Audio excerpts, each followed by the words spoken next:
తెలంగాణ జాగృతి అధ్యక్షురాలు కల్వకుంట్ల కవిత దంపతులు తిరుమల శ్రీవారిని దర్శించుకున్నారు. శుక్రవారం ఉదయం స్వామివారి సేవలో పాల్గొన్న కవిత దంపతులు ప్రత్యేక పూజలు నిర్వహించారు. దర్శనానంతరం ఆలయ రంగనాయకుల మండపంలో వేద ఆశీర్వచనం అందుకున్న వారికి ఆలయ అధికారులు స్వామివారి తీర్థప్రసాదాలను అందజేశారు.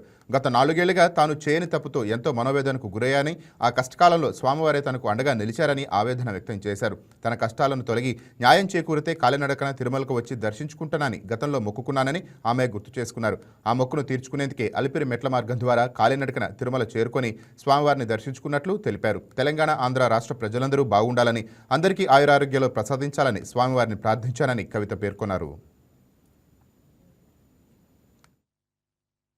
నేను గత 4 సంవత్సరాలుగా పడుతున్నటువంటి మనోవేదన ఆ స్వామివారి దయ వల్ల మరి కంప్లీట్గా నేను ఏదైతే చెప్తూ వచ్చానో, సత్యం నా వైపు ఉంది, న్యాయం నా వైపు ఉంది, భగవంతుడు నా వైపు ఉన్నాడని చెప్తూ వచ్చాను. అదే నిజమని రుజువు చేస్తూ కంప్లీట్గా కోర్టులో మరి క్లీన్ చీట్ రావడంతో స్వామివారికి కాలినడకన వచ్చి మొక్కు చెల్లించుకుంటానని అనుకున్నాను. దానికోసం ఇవాళ ఇక్కడికి రావడం జరిగింది. నిన్న కాలినడకన కొండకెక్కి ఈరోజు పొద్దున్నే స్వామివారి దర్శనం చేసుకోవడం జరిగింది.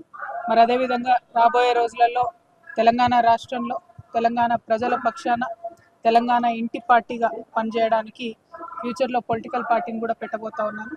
కాబట్టి దానికి కూడా ఖచ్చితంగా స్వామివారి ఆశీస్సులు ఉంటాయి, దయ ఉండాలని చెప్పి కోరుకొని మరి వాళ్ళు దర్శనం చేసుకోవడం జరిగింది. నేను ఎప్పుడు తిరుమలకు వచ్చినా ఒకటే కోరుకుంటాను, తెలంగాణ రాష్ట్రం బాగుండాలి, తెలంగాణ ప్రజలు బాగుండాలి, ఆంధ్ర రాష్ట్రం బాగుండాలి, ఆంధ్ర ప్రజలు బాగుండాలి.